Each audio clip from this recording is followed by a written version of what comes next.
here and making this a priority this Friday morning. Thanks for joining us. Let's go ahead and jump in, and I'll convene this meeting at 8:33 a.m. just so that we have that for the record, and we'll call that to order. Let me open it up to any public comments from folks that are here today, and we'll give each of you a minute to make those comments. Feel free to come off mute or raise your hand and we'll acknowledge you and give you the floor. I'm not seeing any on my end. Jesse, anything on your end? Nothing from the public comment section. I think we can go ahead and move into. All right, well, let's invite those of you on the High Road Transition Collaborative to make some comments. So if any of you want to come off mute or raise your hand and make some comments as HRTC members, feel free to do that now.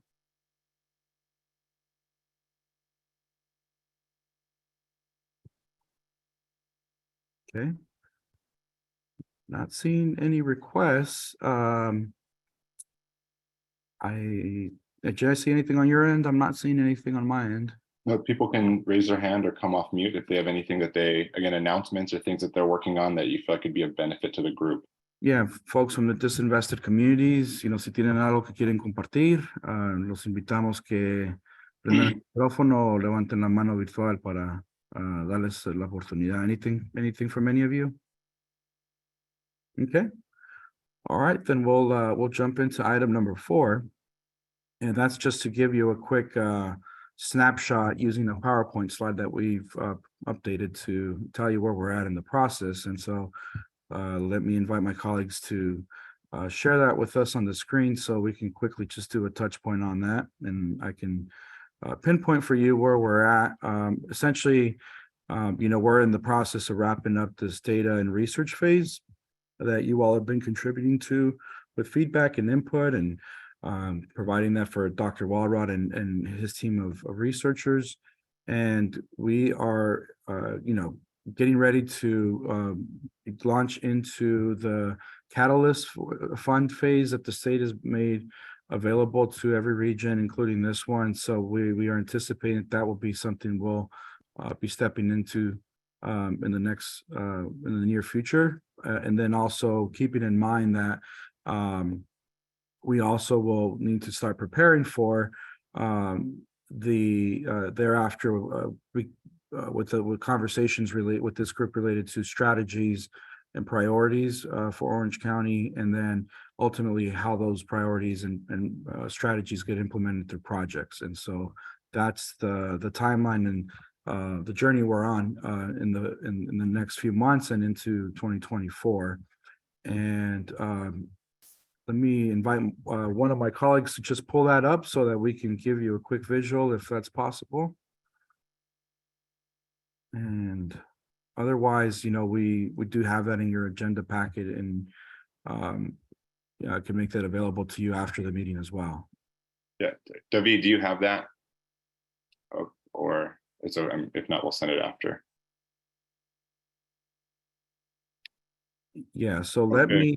We'll get that out to you all after today's meeting to make sure you have the visual that describes what I just walked us through. But essentially, wrapping up data research, moving into Catalyst Fund phase, and then keeping in mind that we're also jumping into in the coming months the strategy implementation discussions that will be flushed out in more detail collectively with you all in the coming months into 2024 with the final investment plan that'll be available spring, early summer of next year. So we'll get that out to you. But let me now turn to Dr. Walrod to give an overview of the regional plan and give any updates that are maybe pertinent there. So Dr. Walrod.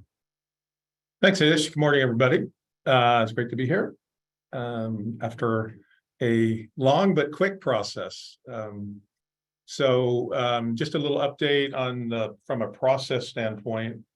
We held office hours in July, and we also presented the research to numerous stakeholder convenings. So we got a lot of great feedback, both through that process, but also through individual emails and individual communications. I just wanted to walk through a little bit of the changes that we made, or additions, more likely.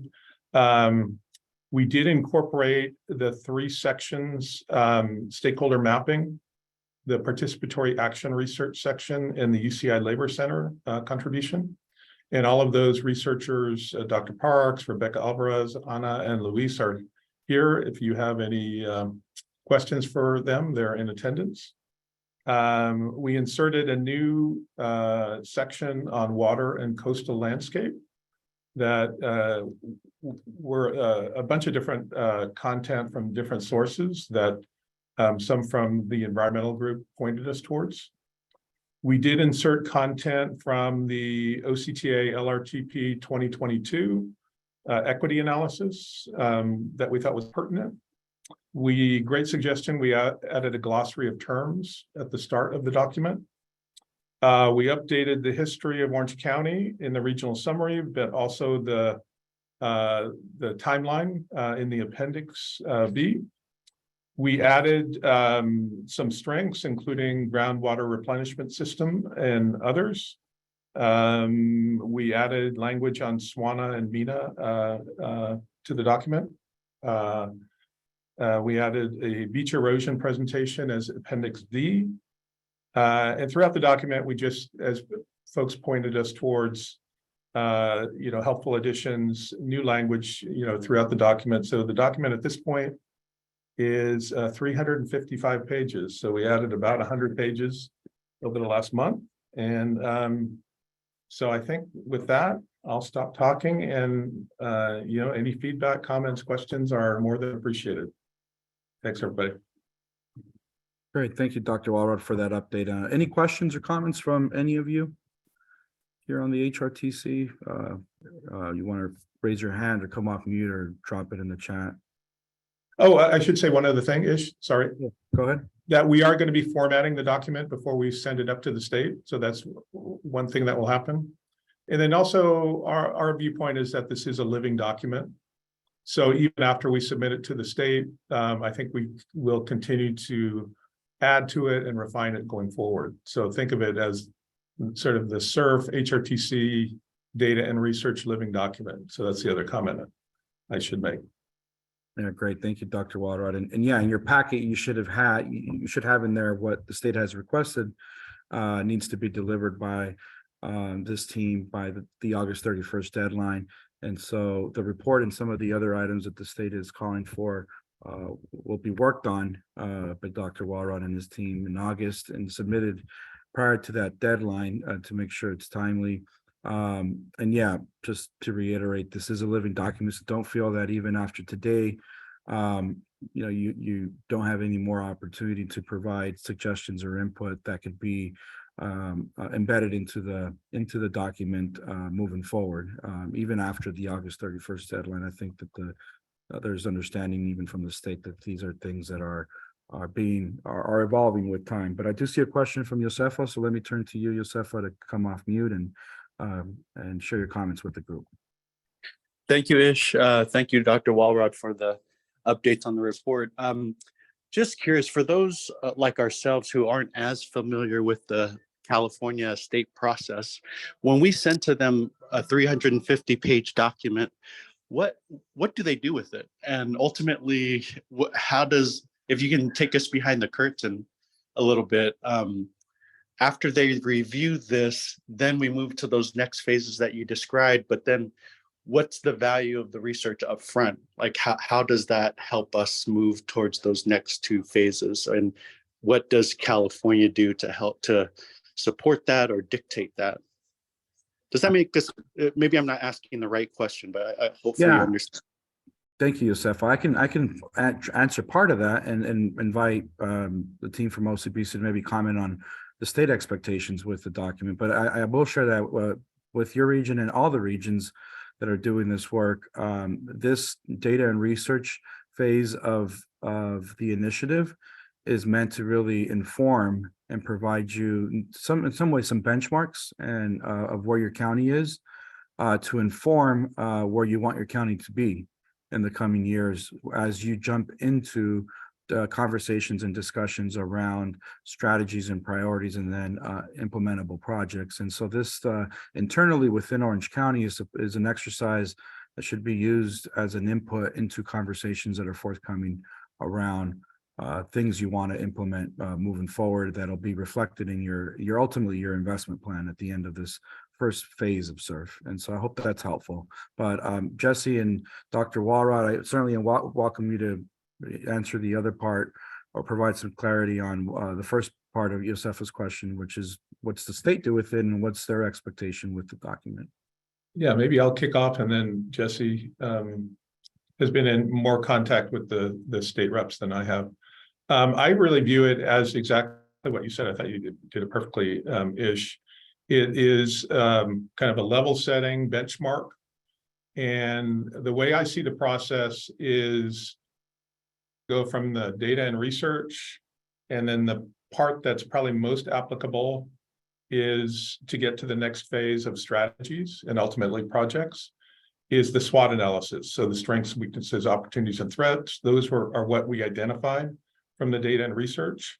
And those should inform the strategy phase. I mean, that's, to me, the jumping off point to where you develop strategies to, address weaknesses or threats or take advantage of strengths or opportunities. So with that, I welcome Jesse to yeah.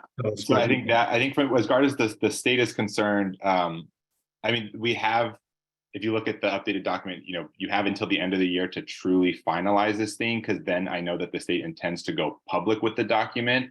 But I don't know, it hasn't been communicated what they do with it internally, other than making sure that it's a public document for, pretty much anyone to access. With that, Christy Tran with GoBiz is here. I don't know if she has anything to add, if she knows as far as anything more they do internally. Just know that I have given them not quite this full draft, but close to it in advance to review, to see if there were anything that was missing, or things that were light, or things that we still had to do. So with that, Christy, I do allow you to talk. I don't know if you want to add anything, or whether those explanations were sufficient.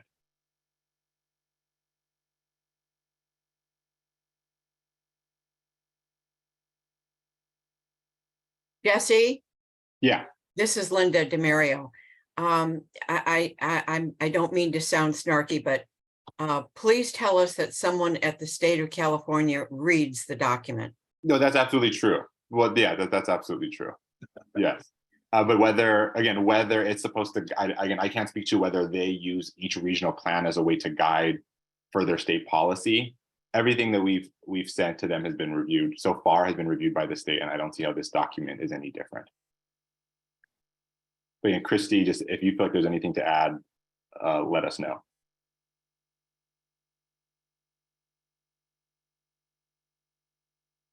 And while we wait on Christy to potentially come off mute, I do want to just point out there's a question from Tony Simons in the chat for consideration. If the question reads, can you share where the information on small businesses are located in the report, perhaps a breakdown by industry and geography? And I'm sorry if I didn't see this information on employer firms by industry, potentially. Any comment on that question? Or Tony, anything you want to add that maybe I missed on stating your question? And I just want to say, I'm sorry, we've been a little busy with the chamber. So if I missed it, I apologize, but we were hoping to, Orange County has such a beautiful mix of small businesses, including small manufacturing. So I was hoping we might have just a little bit more detail, because I think it surprises people when they actually see the data. So if it's there, just show me where. Yeah, thanks, Tony. Hey, Dr. Kleinhens, I think you're on. Do you want to weigh in on that? That was the section you were the lead on.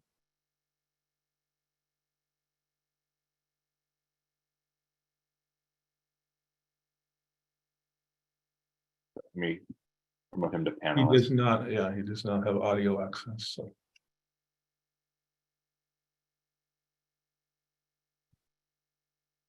Sorry. Tech logistics. Should be good to go. Hello. Yep.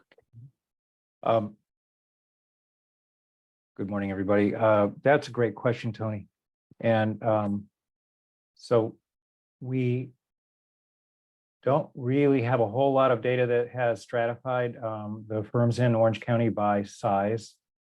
There's a couple of different data sources that I typically use when we look at that particular question.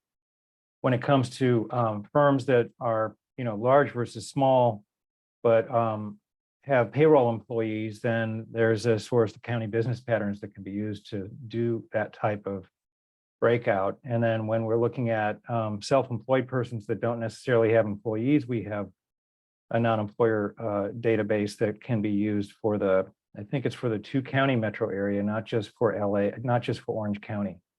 So certainly that's something that we could look at, especially these county business patterns, to show the number of firms by firm size. Is that kind of what you're looking for? Yeah, I was when I was working, when Assemblymember Quirk Silva was chair of the Jobs Committee. I was not aware of a large amount of small manufacturing. Yeah. And then also the industry sectors that were actually represented there. And so I feel like that's a really key flavor, because sometimes we always think of, like global manufacturers, national manufacturers. And I think on the non-employer firms, something that might give us, so many people now work from home. And that is really is something I'm not sure, as we think of strategies, and particularly for people becoming financially independent, it might be good to have some sort of data that starts to tell us about, because that's the basis of, like, not just broadband isn't just for TV, it's for people to do work from home. So something that just maybe charts and, very little narrative. I'm not thinking that a rewrite, but maybe some charts might be helpful. An appendix if it throws off the overall. But small businesses, of course, very powerful. We love them. I love that suggestion. So we'll take that, and why don't we handle it this way? We'll develop some content over the next week, and we'll send it out to the group for, feedback and approval. And then we'll add that to the document before we send it to the state. How's that sound? Great suggestion, Tony. Thank you. Thanks, Tony.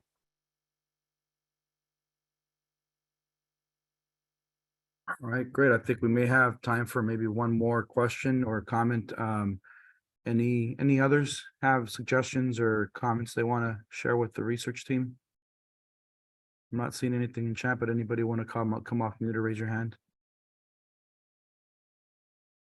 Okay, great. The one thing I forgot to add earlier was that I do want to, give you all a pat in the back as a region, because you're certainly, I think, ahead of the curve when it comes to being this far ahead in your process. Certainly every region has its nuances and challenges. Not every region is, going through a similar timeline, but there are regions that are having challenges even still identifying research firms to do this process, and that's it's something they're confronted with. Facing this August 31st deadline, and you all here are certainly way ahead of that, and to the point where we have an action item related to it to approve the plan, which is what I want to step into next. So I just want to say that commend the OCBC team and all of you for your participation in this process the last few months to get it to this point in the process that will now allow you to have this information to inform your collective discussions around strategies and priorities, and ultimately implementation projects that you want to surface as activities to attract investments for. So kudos to you all. And with that, let me move us into the action item, which the action item to meet our deadline for the 31st, make sure we're compliant,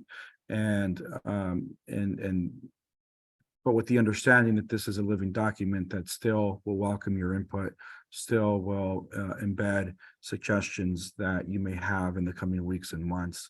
But we do need someone from the HRTC to make a motion, and we'll need a second. But before we do that, I do see a hand up from Anna. So Anna, let me just turn to you really quickly before we move into this this next step. Go ahead. Thank you, Ish. Good morning, everyone. I have one more question before our vote, and or two, I guess. One is for any future edits, if we approve today, yeah, how will that work for future edits? Do they have to come back to the group? I'm glad, but we can still make those, especially with the deadline August 31st and really the end of the year, like Ish was saying. That's one question. My other question, my other question was about, I know we had community stakeholder group recently, a meeting where they provided feedback as well. I'm curious if that's been able to be incorporated and how we could see that.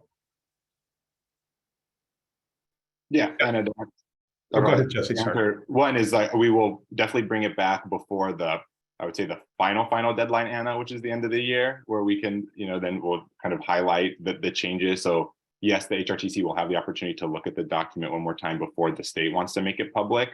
And then in regards to the event that we were at, not yet. California Forward is still pulling the notes together from all the different facilitators, but that's where, again, this is where it's a living document.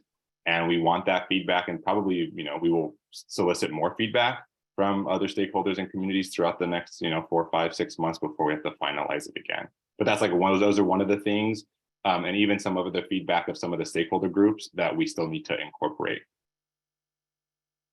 and will be by the end of the year. Great, thanks for the question, Anna, and Jesse for the response there. And we certainly, after a motion in a second, we will, entertain some discussion related to the process of this regional plan. Not dive into the content necessarily, but the process moving forward. Sounds like we've already done some of that here with the idea of this being open to ongoing input as a living document, but we can have a few minutes for that as well. Tony, I see your hand is up. Yeah, I would make the motion to approve the document, but I wouldn't I would like to explain it in this way. I make a motion to approve the document as preliminary to move forward to the state. I would say that there would be an addition to the document internal that would identify it as ongoing amendments through December 31st. And also, the third part is that there would be a standing action item at each of the HRTC partner meetings through December 31st that would be asking for both modifications and comments. So with those three elements, I would make the motion. All right. How does everybody feel about that motion? Gary, is that a second, or do you have a question or comment? Yeah, it was a second. Okay. All right. So we have a motion and a second on the floor. And I believe, Jesse, you're going to ring up a poll for folks to cast their vote for this action item. And so I will say, I mean, the question on the survey is simpler, but fully noted that everything Tony said is the full motion. It'd be hard to type that up in a question for approval here. So just know that the question there is fully aligned with what Tony has stated, and that's what we're going to proceed with. Very good. Just important that it's a preliminary. I think that's the key piece, so that we don't have to go back to organizations. Great. And there's the poll in front of you. So, the motion is made as Tony described it, with those three stipulations, and seconded by Gary. And there's the poll in front of you that it says hosts and panelists can't vote. Oh, it's the same issue as last time. I think this is where, yeah, sorry, Danish. Let's go ahead and just do to see if there's any opposition here. I think we'll do a voice vote. Yeah. Yeah, my apologies. So, all those in favor signal by saying aye, or giving the thumbs up, or raising your hand. Aye. Aye. Okay, any opposition? Aye. And do that again, since we were, any opposition to the motion and the second? Okay, any abstentions? Okay, looks like we have certainly a majority and sounds like a consensus here with approval. So thank you. With that, I'm going to turn it to you, Jesse, for our next agenda item, which also is an action item related to a modified timeline for this whole initiative based on what we talked about earlier with the consideration we need to give to the Catalyst Fund timing in our process. So let me turn to you, Jesse. Yeah. Hi, everybody.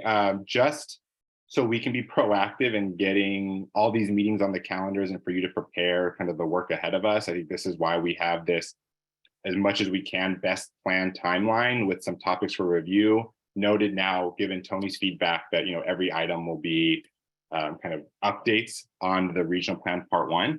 But I just wanted to just bring it to your attention, and primarily, it's a shift downward in order for us to collectively work on whatever the state is going to want delivered for the Catalyst program. We won't know until about September when the final SFP is out, but we just have to kind of shift the conversations around strategies and other things, and then to projects to make sure that we're just, again, adequately meeting the requests of the state in order to kind of draw down whatever that dollar amount will be from the Catalyst program per region. So that's what you see here. One slight change, if you might notice, is we had a meeting originally scheduled for the first week of August, but then there wouldn't be the final SFP out from the state. So we just thought we had time to delay it 2 weeks, so we'll actually know what we need to kind of wrap our arms around here. That's the primary shift in just one of the meetings. And then everything, again, is just a shift downward. You will go through the Catalyst program. You should have already seen the calendar invite, but there was a lot of feedback about trying to provide, and we already planned for this, but there's a lot of feedback about providing some in-person for us to kind of build some better kind of cohesion as an HRTC. So we will be doing that as well. That's been included to this calendar. And then we move into, as Ish has mentioned before, once we can get past the Catalyst, then we can start discussing strategies, and you kind of see that in many of these meetings. We'll have a very similar process to the regional plan where these strategies, when drafted, will go to the stakeholder groups. We'll have office hours, plenty of opportunity for people to provide input into the strategies. Then we look to approve those strategies in order for us to then work our way up towards the actual projects, the solicitation of projects from the community, if you have projects, and the decision making and the kind of the vetting of what those are. So this is pretty much a list of we are embarking upon, and I'll scroll back up, just writing the Catalyst program, then embarking upon the strategies phase, and that'll dominate most of our meetings. And then after strategies are all wrapped up, embarking upon the project's solicitation kind of and scoring phase. And that would take us till a year from, I'll go to the very bottom here, about a little bit less than a year. We need to have this fully wrapped up as far as June is concerned, but we do have an opportunity then to do kind of a public launch of all of our findings, both from a research strategy to end projects in August. So as far as, I guess, funds need to be expended by the end of September, but truly we have to submit the regional plan part 2 document to the state by the end of June. So I guess 11 months from now. So you'll see that in the timeline. Those are really the primary major shifts. But with that, if people are comfortable with this timeline, always subject to change depending on whether the state has more input or updates. We would just like to kind of get these on your calendar so people kind of can plan ahead. But with that, I'm also happy to take questions. Yeah, and just to confirm, I could stop share. I don't know if looking at the document helps a little bit, and I can scroll, whatever people prefer. And just to confirm, Jesse, after today's meeting, our next meeting will be September 8th. Correct. So we will go dark in August, primarily just because the state should then have the Catalyst program SFP finalized, so we can discuss that as a group at the next meeting. Great, thank you. Also, this is also in your agenda packet. Again, I'm happy to reshare screen if it's easier to pull things up and look at. Yeah, I think we have Tony with the hand up. Go ahead, Tony. What I didn't see in here was a date by which we would see the eligible industry sectors. The core component of the Catalyst program is, the selection of the industry clusters. Mhm. And so I think it'd be great to, which I realize are covered in the report, but it would be great to have a date by which there's a document that clearly states that these are the industry sectors that we're thinking might be eligible, so that would then allow people to then start going, okay, so this is where we're at. We're going to choose 1 to 3 of those and go forward. Yes, I agree. And I think Christy has some, I guess, audio issues. I think, Tony, the reason why that isn't in there is because I don't know when the state is asking for that. I know at some point we will, so that's a fair note. But whether that needs to be done, by May, or whether or not it needs to be done when we actually submit the SFP, I must have missed it, but that hasn't been made clear to me. So I don't really know where to place it. But if you know, then that would be very No, helpful. I don't have a secret. What I was just thinking is that the part 1 is 333 pages. Mhm. It would be very good to create a freestanding document that essentially starts to narrow the stuff that we know will be the basis to make the decision about what might be the Catalyst program. And then also the some of the strategies to the extent that you know it. But I'm just thinking, someone may be thinking that, I think it's going to be a big issue to determine which 1 to 2 industry clusters will be the focus of Catalyst relative to the dominant industry clusters that are in Orange County. Okay. If I'm understanding Catalyst, you're not supposed to do everything in all of your clusters. You're supposed to prioritize 1 to 2, and then from that you do other work. So it seems like that's kind of a key beginning step. Mhm. And if we could just know what we already know, then people can start to think that through. Noted, right. And we can simplify the research document. So point well taken. And when we can place it, we will, and we'll find the time absolutely in order to make sure that everyone's accessing the right data points to make an informed decision.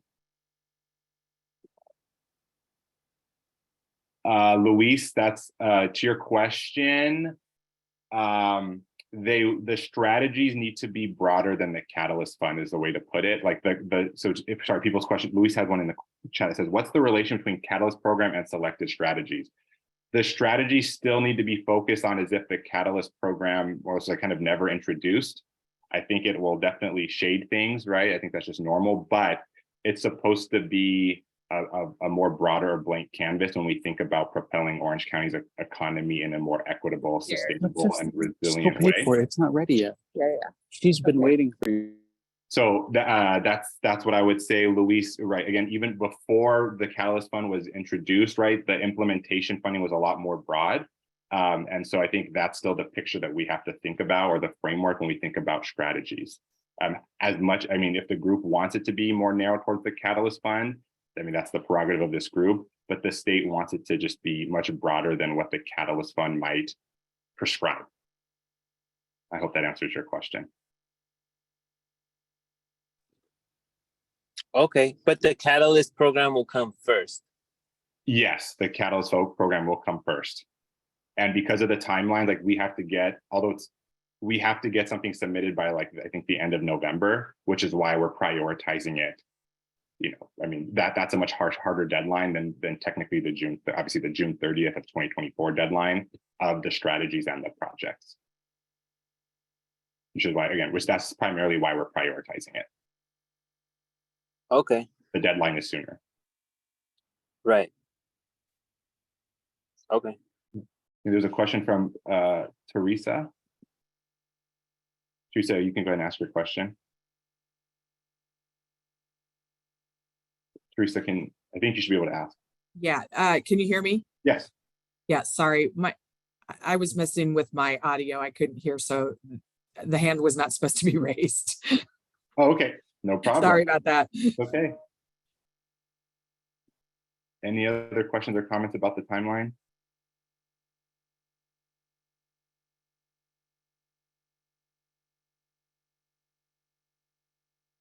Okay, so I think.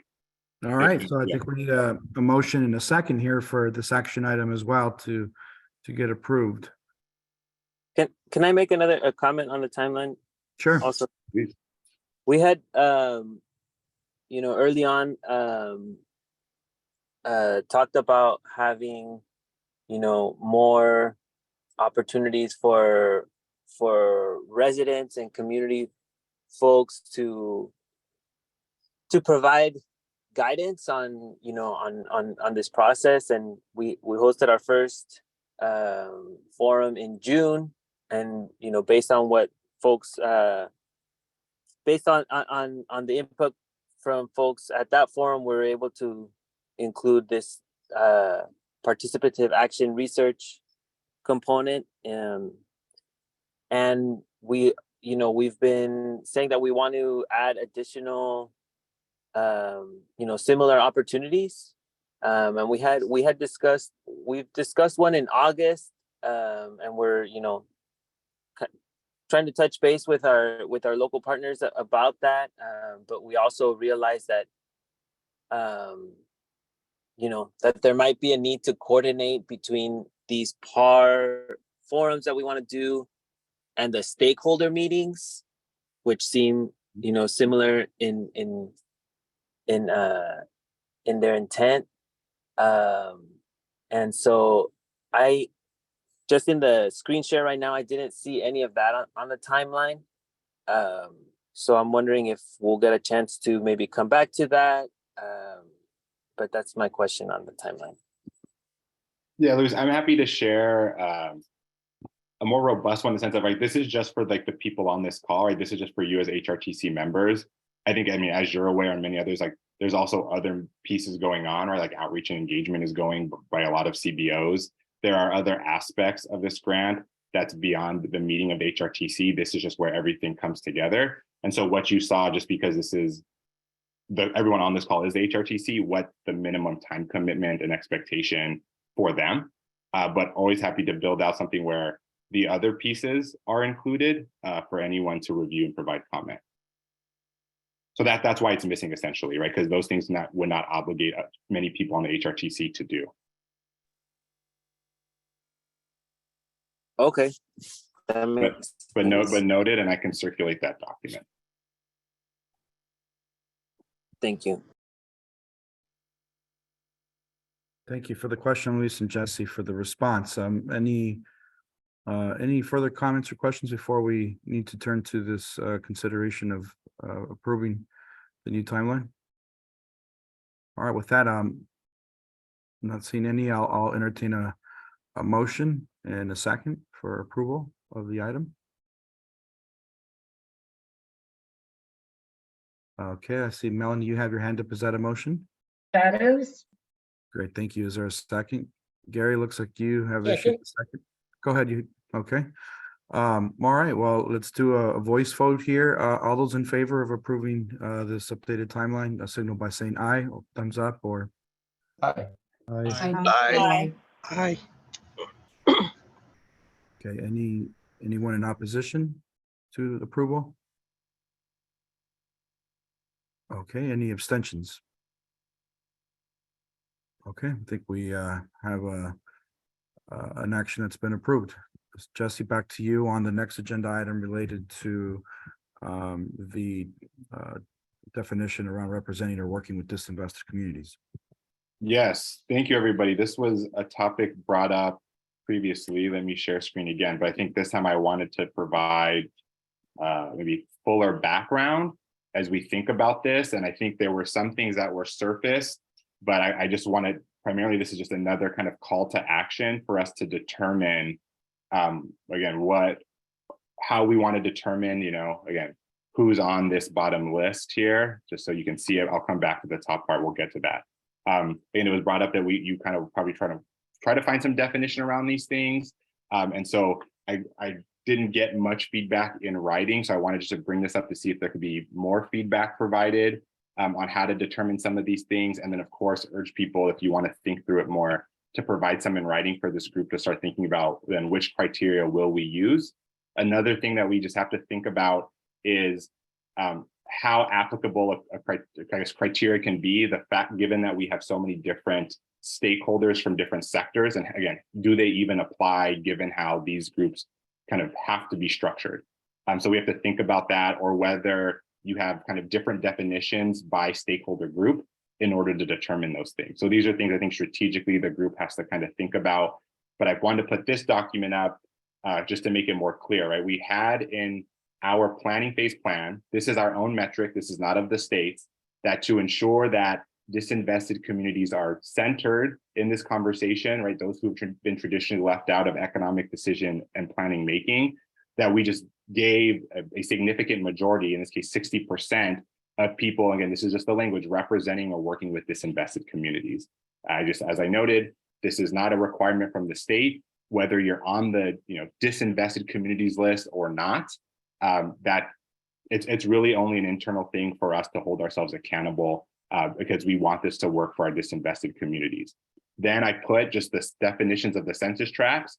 If you want to dive in, it's in the map online and in that the hub site we have, but this is just, if you meet this definition, this is what we mean by disinvested communities by census tract in Orange County.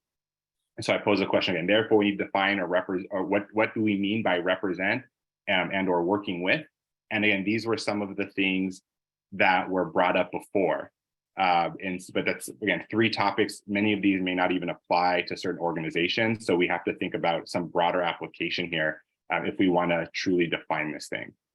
And I know that this is a work in process. We do just, in order just to make sure we hit that number, here are, again, organizations, primarily because you already represent California Native American tribes, which is already listed.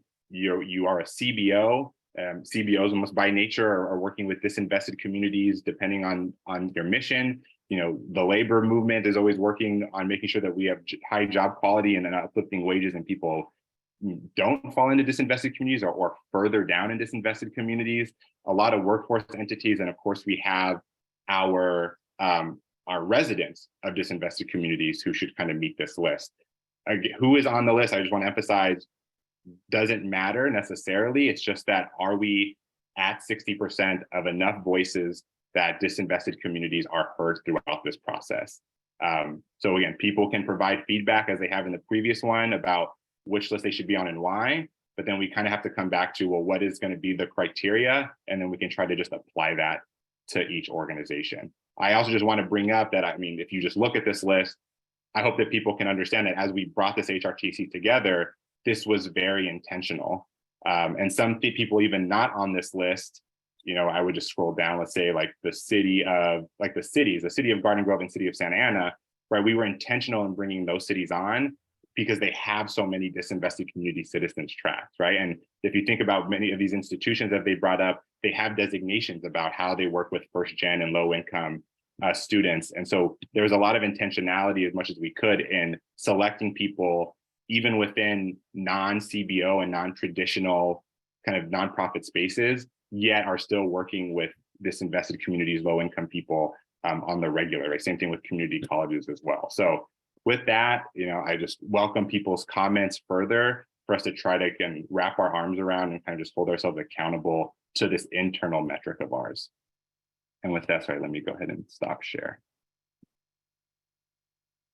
And so just to add another point of clarity there, the 60% threshold has been met by this initiative, but far superseded is kind of the headline there. Well, that's it. Again, that we could have 90%, right? If 90% meet the definition, that's great. But if the metric we hold ourselves is 60, it's so long as we are at that metric that is most important. And so again, I'm happy to bring the documents back up. I don't know if people prefer the share screen or not, but I welcome people's comments and feedback. Great, thanks, Jesse. Any questions or comments from the group? Gary, I see you have your hand up. Go ahead.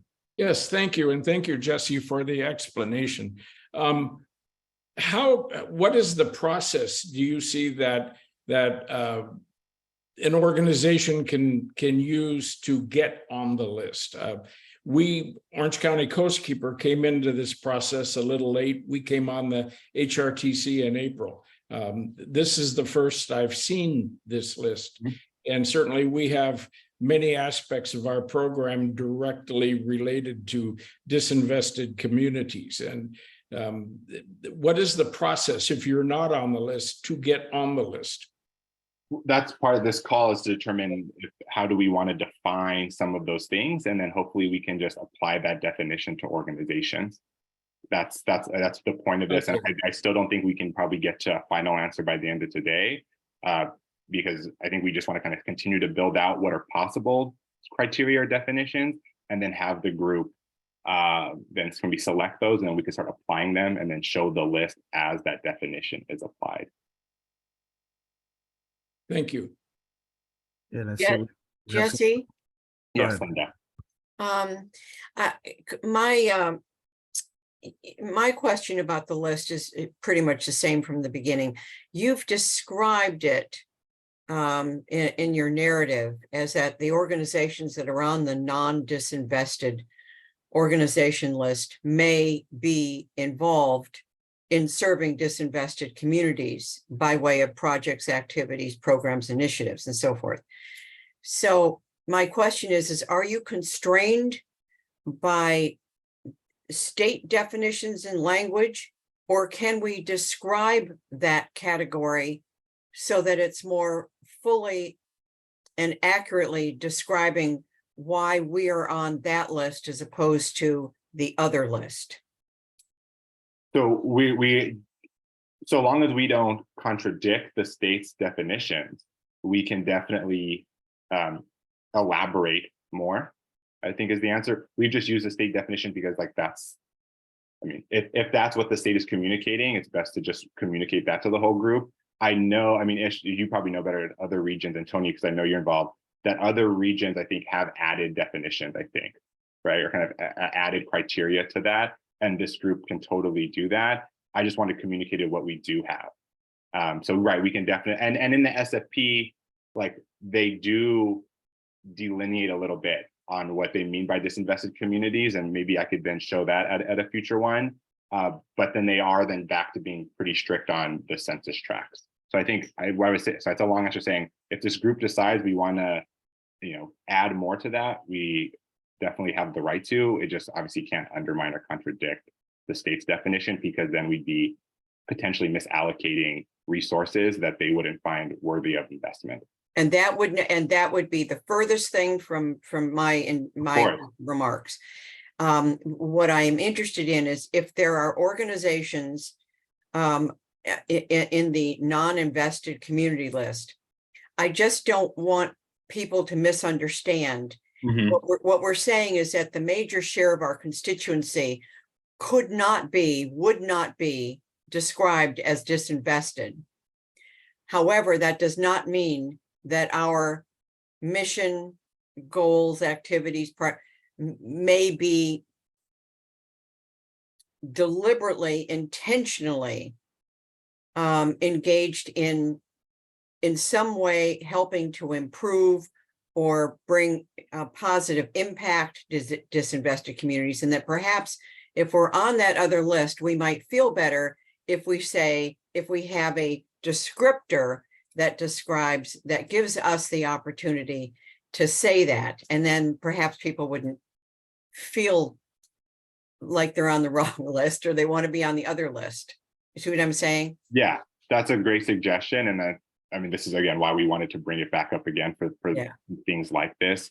We can absolutely do that. I would just then put, a finer point on it is ultimately, we talk about funding, like your proposals and the projects would be very clear, right? And I'm just using Octane as an example. Like it's not going to be obviously just anything Octane does. I'm sure you'll be very clear that we are going to be supporting, women of color through this accelerator, right? For an example. And I think that's where it'll be so essentially, like, that's how we will make sure that we're not, that the state won't kind of grade us lower, because I'm sure we'll be very intentional in making sure that disinvested communities, as by census tract, or just historically, that those are the people you as an organization or any organization working with those populations will be doing that deliberately and far more clearly. So I've noted as well, but I think to your point of maybe broadly speaking, that's not what you're doing day in and day out, but it's still very much a significant component. Well, we're just going to make sure that that's the component that's going to be written in proposals. Absolutely. But noted. And I think that's what we should do. And again, that's why we wanted to bring this up. And we know that this is an iterative process as well. So thank you for that comment and feedback. Yeah, and I see there's some additional comments in the chat for consideration as well. So we'll certainly account for those and document those to inform the updates to this process on the descriptions in the list. So, okay, well, that was a very good feedback and suggestions offered by Linda and others on how to proceed with this. I do want to move us into the next part of our agenda, which is the final part of our agenda, and that is to invite some discussion and conversation around a series of 4 questions, and I will put them in the chat here in a second, but let me just verbally start with the first one and invite folks to come off mute, drop in chat or raise your hand so you can add to the conversation. But the first question has, and these questions have more to do with long-term topics and considerations that we want to hear from you all on the coming months of work. But the first one asks, what are ways that we can track and aggregate SURF-related efforts that are already happening in Orange County so that there's better alignment amongst all of us with the work that's already out there that ties into and relates to SURF? What are some suggestions from folks on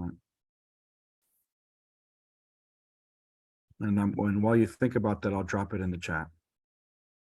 Yeah, I mean, are you as an organization or individual doing things like that, or are aware of, just to put to elaborate a little bit more with Ish, like given the timeline, right, we've now communicated, right, a regional plan part 1 is being delivered, when strategies are going to be discussed and projects.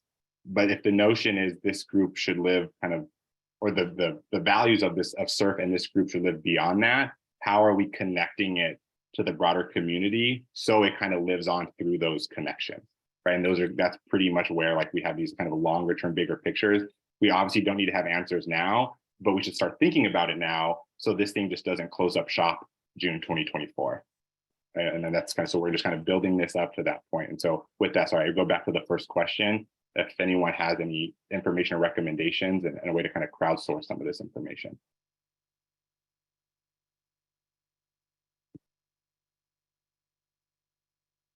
Yeah, so I do see Johnny's has some suggestions in the chat around social media and flyers and attending each other's events, things that she typically does in her line of work. But what other suggestions and comments do you all have around this first question? I see CJ in the chat has dropped in there as well. Parameters that can be identified to help ensure activities or discussions can qualify as contributing to SURF. And so that poses a question. So maybe something for the group to consider following up on is what entails SURF related or not, right? To be able to classify certain activities as aligning with SURF. That seems to be part of your comment there, CJ. I do see a hand up from Laura, so let me turn to her for some additions to this conversation. Go ahead, Laura. Yeah, we could hear you. Yeah, we could hear you. Voy a hablar español. Oh, bienvenida. Sí. Mi nombre es Laura Pantoja, yo trabajo en Latino Health Access y nosotros hacemos mucho a alcanzar la comunidad, las familias trabajadoras, y por experiencia a las personas todos los días reciben muchos flyers, pero la mayoría de ellos no los leen desafortunadamente porque muchas veces las familias están muy ocupadas, ¿verdad? En el día a día. Entonces, una sugerencia es salir a buscar a la comunidad que queremos impactar, ¿verdad? Entonces, hay muchos lugares donde las familias van todos los días, ¿verdad? Afuera de los centros comunitarios, en los parques los fines de semana, en eventos comunitarios, ¿verdad? Entonces, sí, hay que salir a buscar a la comunidad porque la media, social media funciona, pero para cierto tipo de tiempo. Los flyers también funcionan, pero no con el impacto que queremos, ¿verdad? Entonces, están todos los bancos de comida que alrededor del condado, donde van las familias trabajadoras. Entonces yo recomiendo salir a estos lugares a buscar a las comunidades. Muy bien, gracias Laura por su contribución aquí a la conversación. Really quick, what Laura was suggesting is that to meet the community where they are, to convey information around surf, around programming and activities that because of the often overwhelming schedules of working families in many of the communities within the county, the media outreach and social media doesn't always make its way to them. And so meeting them where they are on weekends, whether that's at the park with their families or when they're receiving dispensaries at the community bank during other days of the week, or but just finding clever, creative, innovative ways to have that interaction with community members where them and their families spend time throughout the course of the week and going beyond traditional outreach methods.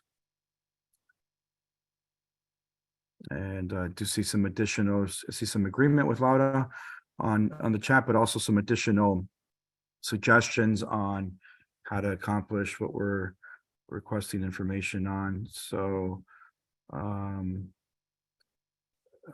Kate has a suggestion about using existing and valued community indicators report could be potentially augmented with an annual update on surf-related activities.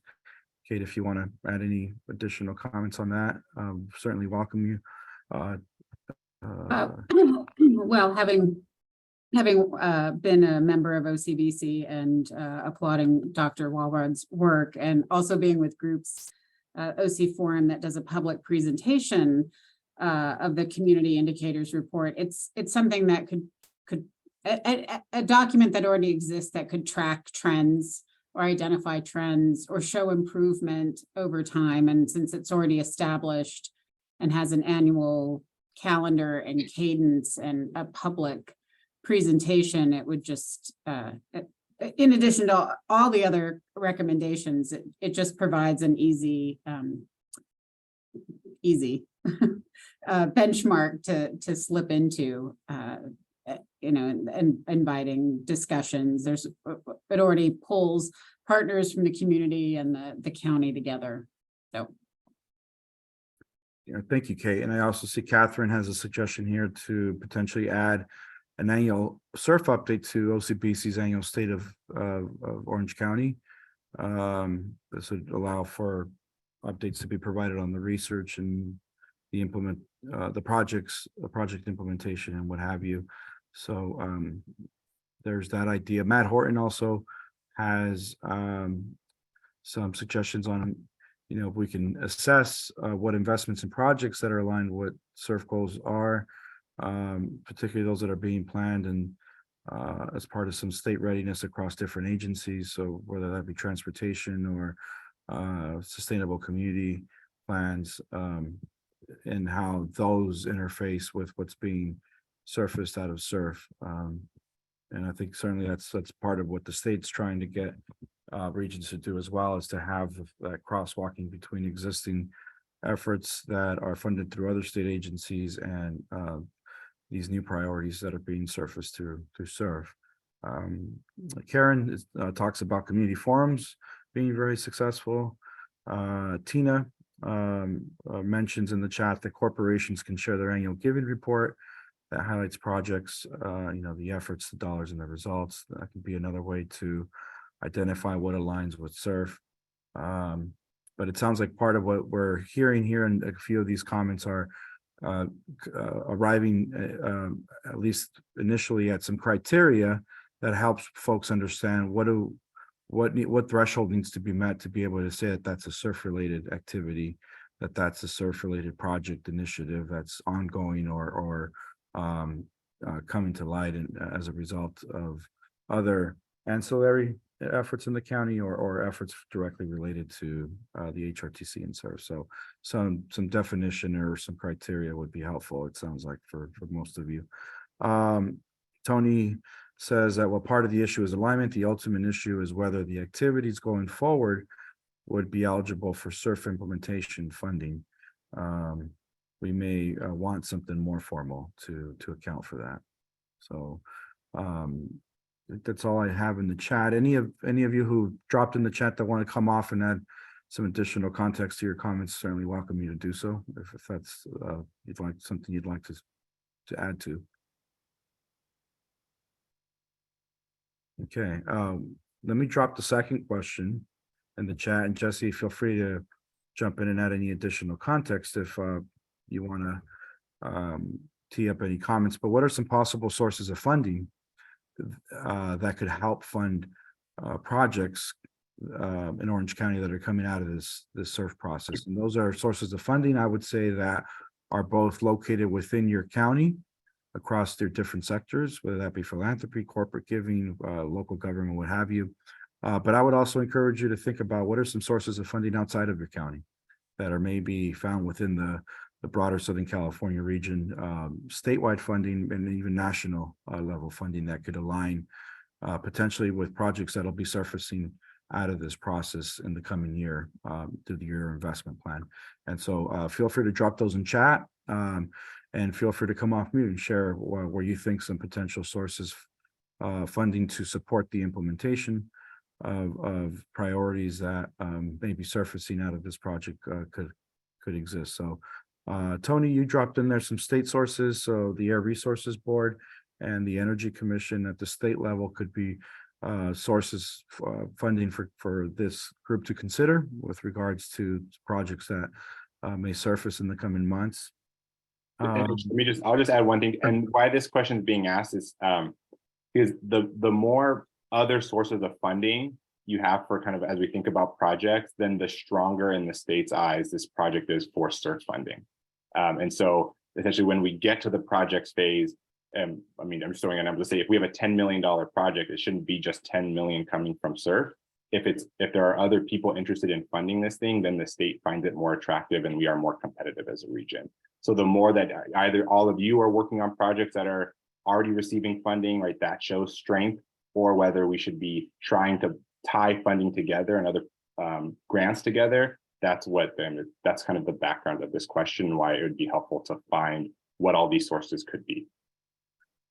Yeah, thank you, Jesse. And that's directly related to the overall principles of this program from the state's perspective of using these state resources through SURF to leverage other resources, whether it be through other levels of government, federal, regional, local, or other sources of funding in other sectors such as philanthropy, corporate, what have you. So yeah, duly noted, Jesse. And I did see Melanie dropped in a litany of organizations and state agencies, federal agencies that could be supportive for potential investments around job creation, climate planning, environmental justice topics.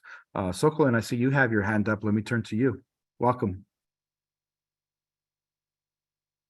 នាងខ្ញុំឈ្មោះ Sokolin ទេមកពី Santa Ana.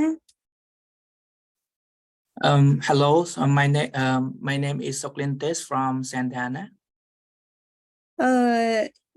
នាងខ្ញុំមានចម្ងល់ខ្ញុំមិនសូវចេះអង់គ្លេសហើយពេលអាកដាស់ដែលដាក់មក365 ស្លឹកហ្នឹងពេលយើងបញ្ជូនទៅរដ្ឋហ្នឹងហើយអញ្ចឹងដូចខ្ញុំវាពិបាកអានណា So I have a question. For example, like me, I have a limited English proficiency.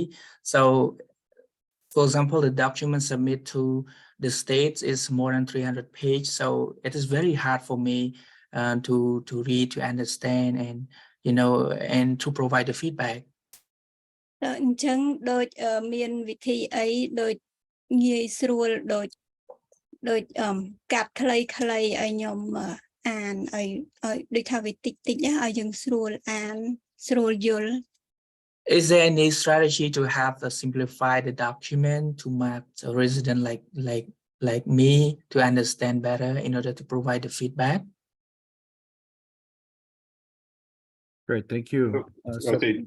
Sokolin, yes, happy to work on, I guess, what's generally called an executive summary. But we also, although I just got it then, but Chanta and Nan have, we had the researchers do 3 key takeaways. And so we should just get that translated to Khmer for you. That's a very high level way of thinking about the research that was presented. And Chanta, I know you might have to translate that back to Sokol. Yes, yes, I can I already translated to her, and she understood that. Thank you so much. Okay. Thank you. Do see Can mình mình làm chỗ rồi mấy? Ish, to see a hand up from Gary, and then we'll go to you, Linda. thank you. Go ahead, Thank Gary. you. If this is a priority, and I think it would be to show other sources of funding, maybe there should be some collective point that members could make suggestions to. For example, I sit on a funding allocation committee with SAPA, which is the regional watershed organization covering Western Riverside, San Bernardino, and Orange County. And we had a meeting yesterday, and in the last 3 years, this region has got $260-some million for various projects, and Orange County's guaranteed minimum of 37% of that for water-related projects to handle flooding, collect runoff, all these projects. And so my point is, there's probably in Melanie would know, and within SCAG funding sources, is there some place, Jesse, that we could make note and kind of build a list of funding sources? The State Water Resources Board is huge as far as funding. And so, maybe that would be the most expeditious way to develop a list of funding sources outside of SURF. Gary, we can absolutely do that. It's a great idea. Thank you, Gary. Let me turn to Linda. Yeah, thank you. My only addition to what Gary just said, thank you, Gary. Once we put together the inventory of alphabet soup that's available for us, on the 30,000 foot level, we can, once the projects are identified, then we can use a resource like Instrumental to really filter a variety of foundations, family trusts, and so forth, philanthropic organizations that are completely aligned with the projects that we've identified. So we can't do that until we, move along in this development process. But we can really dial in those organizations that are completely aligned with what we're trying to achieve. That's excellent. Thank you, Linda. And I do see another a person in the chat, Melanie, volunteering to help Jesse with aggregating some of these lists. Melanie states that there's some existing examples out there that are already ready to feed into this conversation without reinventing the wheel. And there are also some good comments from Matt Horton and Tony Simons in the chat. Matt suggests, considering putting together a regional public finance framework that includes pre-development funding for projects that surface out of the SURF Catalyst process. He offers that up to the group as a suggestion. Tony talks about perhaps inviting the Office of Planning and Research, Strategic Growth Council from the state to come talk about some of the climate-related funds to this group, so that there's more understanding of what that portfolio of investments looks like. That could potentially be done at a future HRTC meeting or in some other capacity through a webinar of some sort. And let me see, I see a few other comments have come in.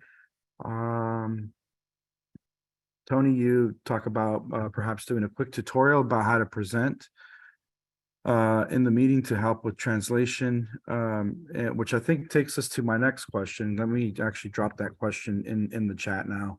The third question is, how do we improve capacity building activities for non-traditional economic development organizations and residents to enhance this process so that it is inclusive of the feedback that all want to provide on their behalf and on behalf of their constituents and residents that are here representing.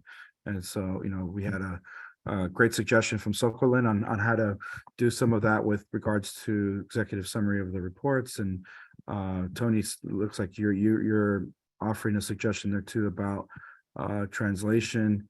But what other comments or suggestions do you all have about how to make this process more conducive to those of us who perhaps don't operate in economic development spaces day in and day out as part of our jobs? Ish and Jesse, I recommend that we develop, it goes along with what Tony's saying. When you're doing capacity building, we clearly have to, enable and empower people beyond our group.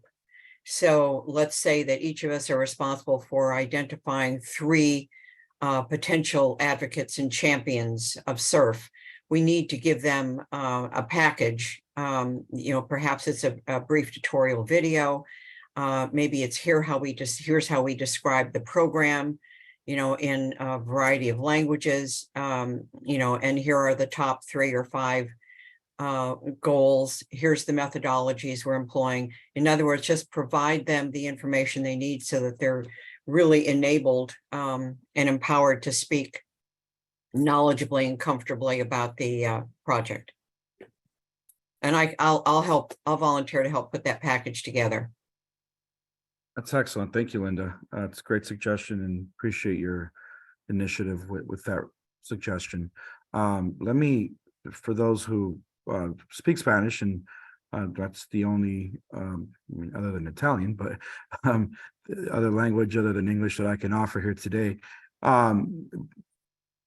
¿De qué otra manera podemos mejorar este proceso con esta iniciativa aquí en el Condado de Orange para asegurar que nosotros que tal vez no trabajemos cada día en este espacio de desarrollo económico, podamos entender un poquito más el proceso y mejorar la capacidad para poder contribuir a esta iniciativa con el resto del grupo? ¿Qué sugerencias, ideas tienen para mejorar ese sistema que tenemos ahorita, el proceso que estamos ofreciendo para que se sientan más capacitados y cómodos en poder contribuir a las conversaciones que tenemos en estas reuniones? Si gustan contribuir algo en español, adelante, o en el chat también pueden hacerlo de esa manera. We welcome your input in chat, or come off mute and we can offer your questions, your suggestions. But let us know how can we make this more effective to build capacity. I see a comment in the chat from Tiffany about having more live translation in meetings for non-English speakers. Tiffany points out that you can set that up there's a way to set that up on Zoom. Anna adds that, perhaps defining our approach to economic development and broadening it with the practices of community engagement could be helpful so that it helps drive so it feels a little more community driven, is also a suggestion to the group. And then I miro que Laura tiene su mano levantada. Déjeme darle una oportunidad a Laura de que prenda el micrófono para que contribuya aquí a esta conversación, de esta pregunta. No me queda muy claro, Ismael, si te refieres a que las personas que venimos a esta reunión participemos más, o si te refieres a la participación comunitaria. Las dos cosas.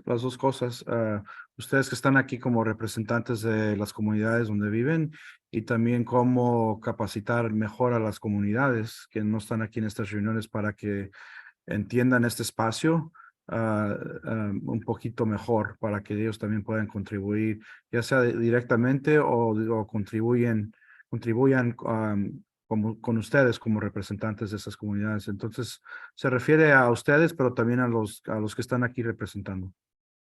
Sí, creo que fue muy buena experiencia de realización de foros comunitarios, ¿verdad? tener conversaciones, en las diferentes comunidades, que se quieren alcanzar, ¿verdad? ¿Cuáles son las comunidades, más afectadas por la economía históricamente, ¿verdad? Entonces, incorporar a las comunidades de minorías que viven en el condado de Orange a través de foros comunitarios, pero ir a los lugares, esta fue muy buena idea, que hubiera cuidado de niños, comida, que eso permite que la gente se pueda llegar, ¿verdad? Mucha gente llega de trabajar y tiene que hacer la comida para sus hijos, y el hecho de saber que va a haber comida para toda la familia contribuye a la participación, ¿verdad? Muy bien, gracias, Laura. Y sí estoy viendo que en el chat Karen también tiene comentarios similares. Laura and Karen confirms in the chat that community forums have been effective thus far in this process. Jesse and I and many of you have participated in those. It's provided an opportunity for folks to contribute in smaller group discussions that sometimes are more conducive to garnering that input that folks want to give. It also, doing those forums in a way that's thoughtful with regards to timing, location, and the kind of services that are provided on site with regards to childcare and providing a meal for families that do have to bring their children, so that they don't have to worry about making a meal prior to or after that community forum around this project would be something that Laura and Karen both will continue to recommend and advocate for. María Guadalupe, miro que tiene su mano levantada. ¿Quiere prender el micrófono y contribuir aquí? Sí, hola, buenos días. Buenos días. Pues, en referente a la pregunta que están haciendo de nosotros como para nuestro idioma y para tener más comunicación y poder trabajar mejor con nuestra comunidad, me gustó la parte de la reunión que tuvimos en Santana con personas de la comunidad para así poder trabajar con ellas y aclararles todos juntos de qué se está tratando el programa, como la reunión que tuvimos el miércoles pasado en Santana, donde pudimos participar y llevar, nosotros que estamos representando comunidades como las que nosotros representamos, llevar más a personas de la comunidad y entendamos todos los de habla hispana mejor de lo que se está tratando el proyecto. Muy bien, gracias, María. Maria is just confirming and adding her tally mark to the community forums, referencing the disinvested community stakeholder meeting that took place in person in Santana last Wednesday. Was a very useful, helpful way to bring community residents outside of those that are part of the HRTC here to get a better understanding of what SURF is and what the concepts of regional economic development are trying to address and receive input on from folks who live in the communities that are primary targets for the benefits of this program. And consistent with that, I do see Anna your comments in the chat about the capacity and the training going both ways, right? That community residents have an understanding and an ability to understand some of the economic development concepts, but that those of us in perhaps traditional economic development spaces also be open to and learning from the community engagement process that folks are flagging here, so that the capacity and the training goes in both directions. And then Linda, confirming that community engagement is all effective economic development is all about community engagement. Tony, you want to come off mute, maybe share a little bit about your last comment so that I don't have to paraphrase it for you, but your idea about a fact sheet? Just because it's really long. My thought was, and I'd be happy to volunteer with others to do this, it might be helpful to create a very short fact sheet that identifies current economic development plans that directly impact people's lives. So the general plan, and then you'd list, helps define, where housing's located, where manufacturing, where are our shopping centers. The transportation plan, that tells us where X, Y, or Z. So maybe give some very specific examples with hyperlinks about these plans that may seem very obscure, but actually directly impact people at the neighborhood level. My thought was we would do hyperlinks, and then if we agree, and I'm looking at like 1 or 2 pages, we might then be able to translate that so that when we go to communities and say, we're doing a plan, that they would have a basis by why would they care, and not just a trust issue of, oh, trust us, when we finish the plan, you'll love it. Great. Thank you, Tony, for volunteering to help take a lead on that. The team's certainly capturing all those hands that are raising to take on some of these suggestions and ideas. So thank you.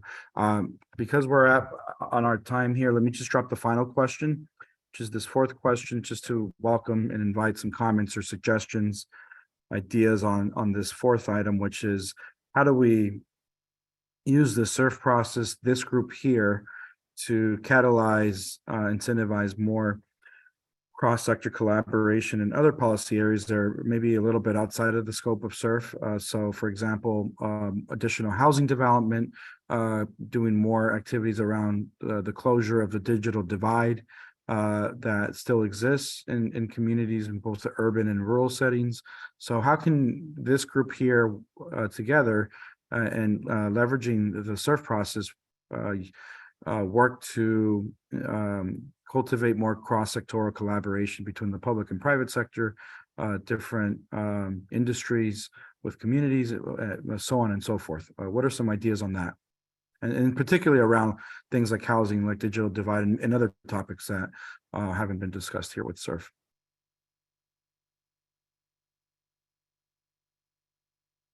And this could be both in the short term and in the long term as well.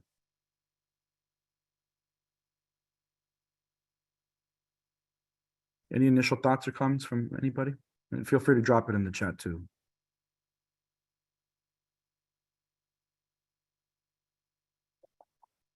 Ish, this is, again, this is Linda. This is one of the things that strikes me as being somewhat dependent upon the projects that we identify.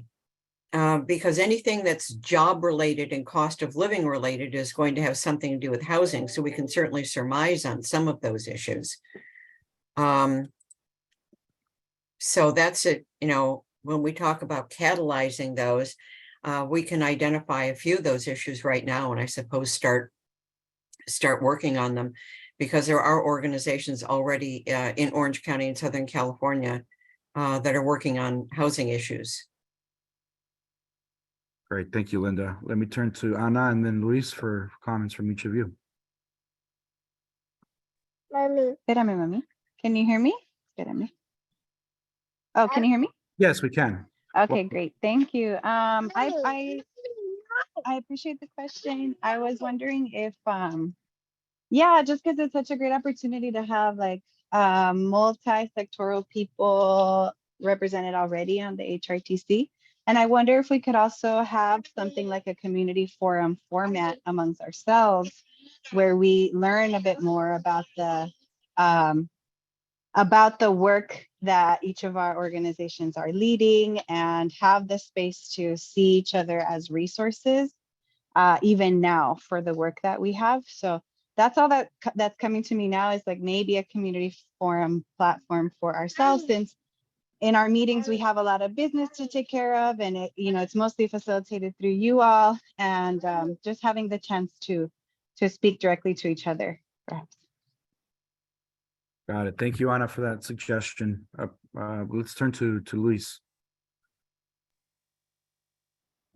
Yeah, thank you. I like Anna's suggestion about, having those conversations more intentionally amongst our groups. I have another idea, and that's also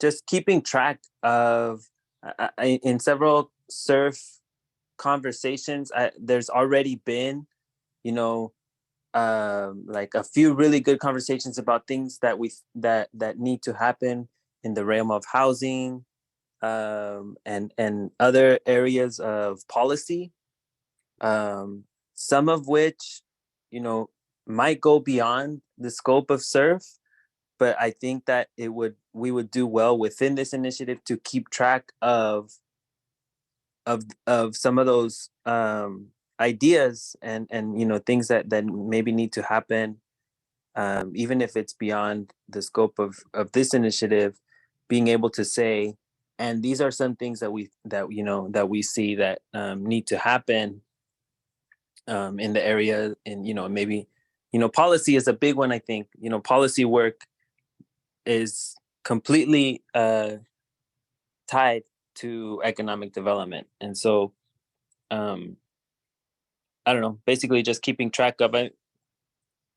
Sometimes in forums or other types of meeting spaces, they have folks use this idea of like a parking lot, or they get put off, that maybe we can't figure this out right now, but we know that these are important things that need to be addressed.